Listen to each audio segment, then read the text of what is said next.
Hello అండి. Welcome to Subbu's kitchen. ఈరోజు వీడియోలో ఎంతో టేస్టీగా 5 నిమిషాల్లో మిరియాల రసం ఎలా చేసుకోవాలో చూపించబోతున్నాను. మనకి జలుబు చేసినప్పుడు కానీ, జ్వరం వచ్చినప్పుడు కానీ, నోటికి ఏమీ తినబుద్ధి కాదు కదా!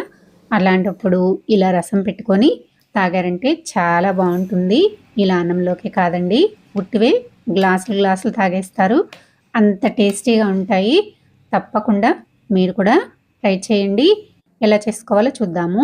ముందుగా అయితే ఒక చిన్న రోల్ తీసుకొని 1 టేబుల్ స్పూన్ మిరియాలు, 1 టేబుల్ స్పూన్ జీలకర్ర, 10 నుంచి 15 వరకు వెల్లుల్లి రెబ్బలు ఇలా పొట్టు తీసి వేసుకోండి. ఇవి మిక్సీలో వేసుకోవడం కన్నా ఇలా రోట్లో దంచుకొని వేసుకుంటేనే టేస్ట్ చాలా బాగుంటుందండి. ఇలా ఒకసారి కింద నుంచి పైకి తిరిగేసుకొని మళ్ళీ నూరుకోండి. ఇలా కచ్చా పచ్చాగా నూరుకోండి. ఇలా నూరుకుంటేనే రసం చాలా టేస్టీగా ఉంటాయి. ఇలా నూరుకొని పక్కన పెట్టేసుకోండి. ఇప్పుడు స్టవ్ పైన ఒక గిన్నె పెట్టేసుకొని 2 నుంచి 3 స్పూన్ల వరకు ఆయిల్ వేసేసుకోండి. ఆయిల్ హీట్ చేసుకున్న తర్వాత 1 స్పూన్ ఆవాలు, 1 స్పూన్ జీలకర్ర వేసుకొని 2 ఎండుమిర్చిని ఇలా కట్ చేసి వేసుకోండి.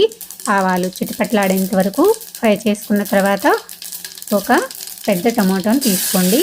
టమాటో బాగా ఎర్రగా పండిన టమాటో అయితే చాలా బాగుంటుంది. టమాటోని ఇలా చిన్న చిన్న ముక్కలుగా కట్ చేసుకొని వేసుకున్న తర్వాత 1/2 టీ స్పూన్ పసుపు వేసుకొని ఒకసారి ఇలా కలిపేసుకొని మూత పెట్టేసి టమాటా మెత్తగా మగ్గేంత వరకు మగ్గించుకోవాలి.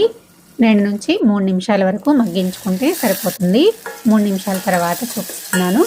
చూసారు కదా, టమాటా మనకి బాగా మగ్గిపోయింది. ఇప్పుడు ఇందులోకి చిన్న నిమ్మకాయ సైజ్ అంతా చింతపండుని నానబెట్టేసుకొని ఇలా రసం తీసేసి పెట్టేసుకోండి. ఈ రసంలో కొంచెం వాటర్ వేసేసుకొని ఇలా పోసేసుకోండి. మీ టేస్ట్కి తగ్గట్టుగా మీరు వాటర్ వేసుకోండి. ఒక 1/2 లీటర్ వరకు వాటర్ వేసుకున్నాను. ఇలా వాటర్ వేసుకున్న తర్వాత కలిపేసేసుకొని ఇప్పుడు ఇందులోకి మనం నూరు పెట్టేసుకున్నాం కదండి ఇందాక, ఆ మిరియాల మిశ్రమాన్ని వేసేసుకున్న తర్వాత 1.5 స్పూన్ వరకు సాల్ట్ వేసేసుకున్నాను. మీ టేస్ట్కి తగ్గట్టుగా మీరు సాల్ట్ వేసేసుకున్న తర్వాత 4 నుంచి 5 కరివేపాకు రెబ్బలు ఇలా కాడలతో సహా వేసేసుకొని అలానే కొంచెం సన్నగా కట్ చేసుకున్న కొత్తిమీరను కూడా వేసేసుకొని ఇలా ఒకసారి కలిపేసేసి మూత పెట్టేసి ఒక పొంగు వచ్చేంత వరకు ఉడికించుకుంటే సరిపోతుంది. మంటని హై ఫ్లేమ్లో పెట్టేసుకొని ఉడికించుకోండి. చూసారు కదా, ఒక పొంగు అయితే వచ్చేసింది. ఒకసారి గరిటెతోటి ఇలా కలిపేసుకున్న తర్వాత ఇప్పుడు ఇందులోకి 1/2 టీ స్పూన్ వరకు ఇంగువ, అలానే సాల్ట్ని అడ్జస్ట్ చేసుకొని సాల్ట్ వేసుకున్న తర్వాత ఒకసారి బాగా కలిపేసేసుకొని స్టవ్ ఆఫ్ చేసి వేడి వేడిగా రసాన్ని సర్వ్ చేసుకోండి. సూపర్ అంటే సూపర్ టేస్టీగా ఉంటాయి.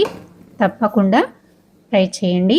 ఈ రసాన్ని ఇలా వేడి వేడిగా అన్నంలోకి సర్వ్ చేసుకోండి. చాలా అంటే చాలా బాగుంటాయి. ఉట్టివి తాగినా కూడా చాలా బాగుంటాయండి. టేస్ట్ కూడా అదిరిపోతుంది. తప్పకుండా మీరు కూడా ట్రై చేసి మీకు ఎలా వచ్చాయో కామెంట్ చేయండి. నా వీడియో నచ్చితే లైక్ చేయండి, సబ్స్క్రైబ్ చేయండి, షేర్ చేయండి. మరో మంచి వీడియోతో మళ్ళీ కలుద్దాం. Thanks for watching.